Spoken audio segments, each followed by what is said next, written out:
Chart Advance. Advance Indikator. Penggunaan indikator Simple Moving Average yang sudah ditampilkan dapat diset sesuai dengan kebutuhan. Dilakukan dengan cara mengklik pada sudut kiri atas, maka kita dapat mengatur baik periode waktu maupun jumlah Simple Moving Average yang ingin ditampilkan pada layar. Sebagai contoh, kita hanya dapat ingin menampilkan garis Simple Moving Average periode 20 dan 60 hari, maka pilih pilihan Visible pada Moving Average yang ingin ditampilkan dan pilih Hide pada periode Moving Average yang tidak ingin ditampilkan, dan kemudian klik OK. Cara mendapatkan sinyal beli dari garis Simple Moving Average adalah ketika garis Moving Average dengan periode yang lebih lambat memotong ke atas garis Moving Average yang periodenya lebih lambat. Sementara sinyal jual didapat ketika garis Moving Average dengan periode yang lebih lambat memotong ke bawah garis Moving Average yang periodenya lebih cepat.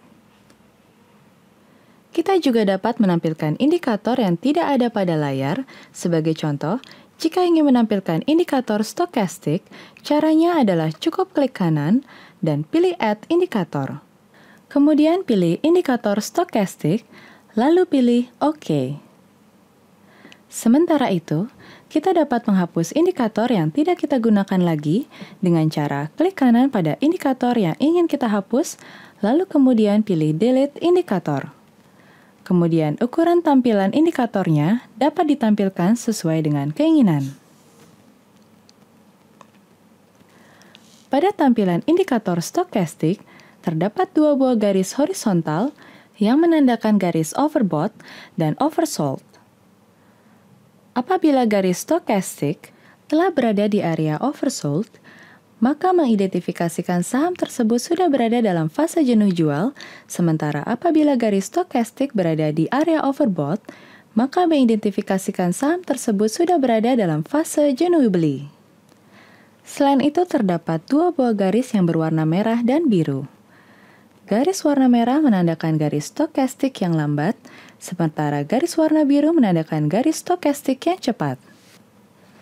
Sinyal buy dari indikator stokastik didapat ketika garis stokastik yang lambat atau yang berwarna merah memotong ke atas garis stokastik yang cepat atau yang berwarna biru. Sementara sinyal jual didapat ketika garis stokastik yang lambat atau yang berwarna merah memotong ke bawah garis stokastik yang cepat atau yang berwarna biru. Apabila telah selesai menggunakan indikator yang telah digunakan, kita dapat menggantinya dengan indikator yang lainnya. Caranya adalah klik kanan pada indikator yang ingin diganti, lalu kemudian pilih Replace Indikator. Setelah itu, pilih indikator yang kita inginkan, dan sebagai contoh, kita ingin menggantinya dengan indikator Parabolic Stop and Reverse, maka pilih indikator yang dimaksud, lalu kemudian klik OK. Pada layar indikator, terdapat tampilan candlestick dan garis indikator Parabolic Stop and Reverse. Sinyal beli didapat apabila garis indikator memotong dari atas ke bawah candlestick. Sementara sinyal jual didapat jika garis indikator memotong candlestick dari bawah ke atas. Kita juga dapat menampilkan lebih dari dua indikator sekaligus dalam satu layar. Sebagai contoh, kita ingin menambahkan indikator RSI atau Relative Strength Index. Caranya cukup klik kanan, lalu pilih Add Indikator. Kemudian pilih Relative Strength Index.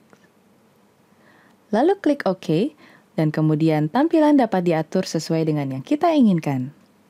Pada indikator RSI, terdapat skala 0 sampai dengan 100. Level di atas 70 dinyatakan sebagai area overbought, sementara level di bawah 30 dinyatakan sebagai area oversold. Cara membaca dari sinyal yang diberikan dari indikator RSI adalah sinyal buy atau bullish didapat ketika garis RSI menembus ke atas level 30. Sementara sinyal jual atau bearish didapat ketika garis RSI menembus ke bawah level 30.